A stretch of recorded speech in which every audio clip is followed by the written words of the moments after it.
ஆண்டவராக இயேசு கிறிஸ்து நாமத்திலே உங்களுக்கு என் அன்பின் வாழ்த்துக்கள். இந்த நாளுக்கான இன்றைய மன்னா சங்கீத புத்தகம் 135 2வது வசனம். கர்த்தருடைய வீட்டிலும் நமது தேவனுடைய ஆலய பிரகாரங்களிலும் நிற்கிறவர்களே கர்த்தரை துதியுங்கள். அன்பான கர்த்தருடைய பிள்ளைகளே, ஊழியர்களே, உங்கள் வீடுகளில், ஆலயங்களில் அல்லது மரத்தடியிலோ எங்கு கூடினாலும் கர்த்தரை நன்றாக துதியுங்கள், ஸ்தோத்தரியுங்கள், அவருடைய நாமத்தை உயர்த்துங்கள். அல்லேலூயா. கர்த்தர் நம் ஒவ்வொருவருக்கும் அந்த கிருபை தருவாராக. நல்ல ஆண்டவரை துதிங்க, ஸ்தோத்திரம் பண்ணுங்க, கர்த்தருக்குள் மகிழ்ந்திருங்க. ஆண்டவர் உங்களை ஆசீர்வதிப்பார். அல்லேலூயா.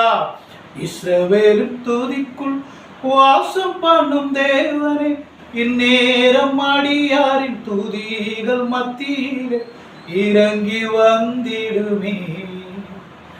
இந்நேரம் அடியாரின் துதிகள் மத்தியில் இறங்கி வந்திடுமே. ஆண்டவரே, இதை கேட்கிற ஒவ்வொரு ஆண்டவரே கர்த்தருடைய பிள்ளைகள், ஊழியர்கள் கேட்கிற யாராக இருந்தாலும் ஒவ்வொருவரும் ஆசீர்வதிங்க.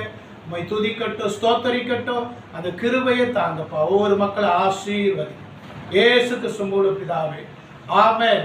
கர்த்தர் தாமே உங்களை ஆசீர்வதிப்பாராக.